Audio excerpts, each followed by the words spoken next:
Hey, good morning. Welcome to Trapper Rod's Outdoor Pursuits. We're gonna do a turkey fan today. Pretty simple stuff, but if it's your first time and you've harvested your bird and you're thinking, how can I preserve this turkey fan? We're gonna show you how.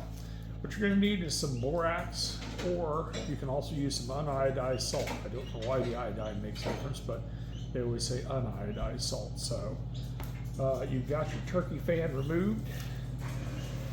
You've got, you want to save a few of these back feathers so that when you go ahead and mount it, you'll have some other feathers to kind of glue in here. But this is kind of what you want for your fan to start out with. So you've got your fan, pretty simple. You've got it cut off and you're thinking, man, how much of this meat do I need to get off of here? Well, the answer to that is about as much as you can. You don't want too much meat because you don't want pests, bugs, larder beetles, things eating up your fan, and you want to get the fat off so the fat doesn't turn rancid. So we're going to trim up this tail, get the fat and the skin off without taking off the feathers. You've got a line right here that you kind of go around and get the meat off. You'll feel the stiffness of those tail feathers underneath there. And what you're trying to get off of there is a lot of that yellow fat that's right here. It's right around the base of it. And get these big muscle groups off of here.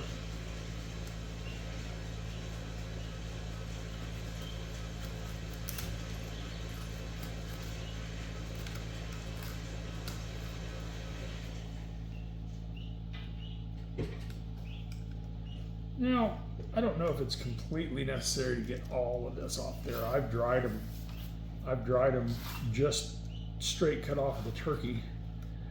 But I think, and I've never really had too many problems, but when I started thinking about it after I got a little bit older, I thought, there's no reason to leave it on there. So now we've got this all scraped off and got most of this meat off of here. You can feel just the little very end of the tailbone in there. And the only thing you risk by maybe getting a little too aggressive here would be to be loosening up the tendons that the feathers and the tail are attached to. You really don't want to do that. That's about right there. You can get a little close up of that here in a second. That's kind of what you want on both sides. This is about done. Doesn't take too long. Don't need a particularly big knife.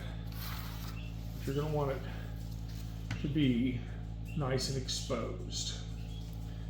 For that, you want to borax it down.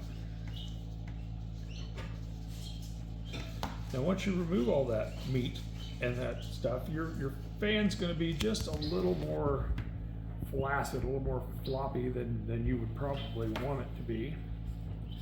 And that is where the cardboard comes in. So we're going to take our borax, we'll pour a little bit right here where the tail is going to be. That way it'll continue to draw that moisture out. Flip that over. Then spread it out. And you want that fan to be nice and wide. So I'm going to take thumbtacks on our piece of cardboard. We prepared our cardboard. It's an old Amazon box, and I took tape and I taped up a lot of the seams so it's got some rigidity to it. We're going to go in here. We're going to get our this side of the tail. We're not really going to go through the quill. We're just going to go inside of the quill and put a couple of thumbtacks down.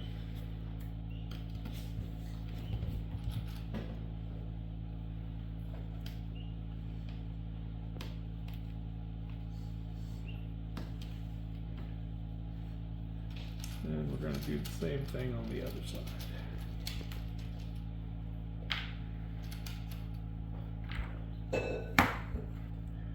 one of the reasons you get the cardboard is so that you can move this around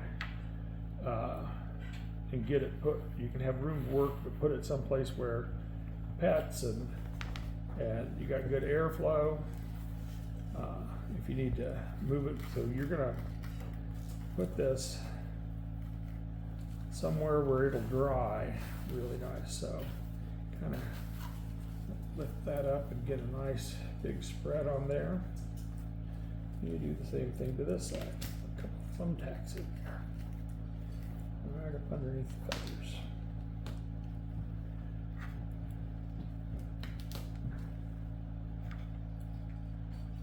That's about right. So you kind of look at your final product. There's time to get these feathers straightened up once it gets dried.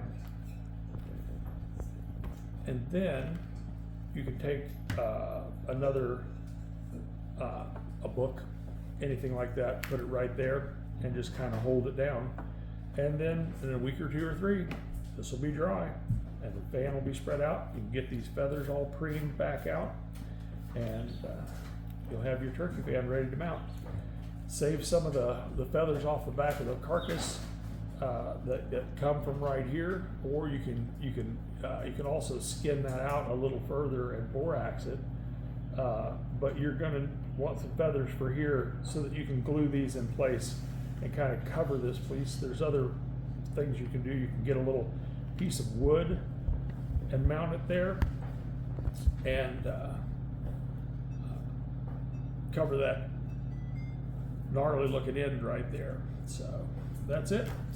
That's getting your turkey fan prepared, and just check it from time to time. Make sure that the borax doesn't need changed out and that it's drying properly. Well, thank you for stopping by. God bless.